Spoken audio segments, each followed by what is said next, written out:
internal to your organization and external to your organization. So internally, you have business offices who are submitting requests, your administration, faculty, staff, students maybe, possibly, depending on how you want to classify your data requests, but I think there are reasons why. Your board, or data requests that are driven by internal project needs from like your IT team or your IR or effectiveness team or your business intelligence team, who have as a project to create, extracts or reports and things like that, they're sort of self-created or anticipatory, you might call them. So those are sort of internal. I'm sure there's other people that I haven't thought of, but you can think of there's different ways that these individuals might be submitting requests. One more on this list is I just have to say yourself. So as you'll see later when we talk about the data request process, there's a magic thing that happens during a data request process, and that's that we generate know-how, right? Valuable know-how for what we're doing and how to pull data. So it's important to capture that.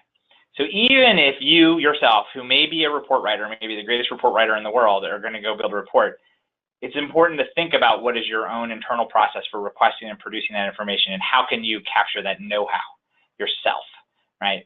So we'll talk about that. Some of the ad hoc things or self-driven stuff may also benefit from going through a formal process, even if you're your own consumer. All right. External agencies so government agencies, state or federal, you have regulatory reporting or surveys or operational reports you have to send to these organizations. Consortium or systems or shared reporting. So here's some examples like National Student Clearinghouse or the COACH, which does faculty survey data, or PAR, which is predictive analytics, or AAUDE, which is just one consortium of the AAU consortium and their data exchange and benchmarking system. Regulatory and compliance agencies like accreditation or auditors or the NCAA, or there's probably an infinite list of those that we can come up with. Financial requests, banks, vendors, state, financial aid, grants, et cetera, other people who are gathering money to either pay you or get paid by you or make sure that you're paying the right people. Then you might have requests coming from the press or the community, right? So who have a role to play in how you're doing and performing and want to understand that and have some transparency.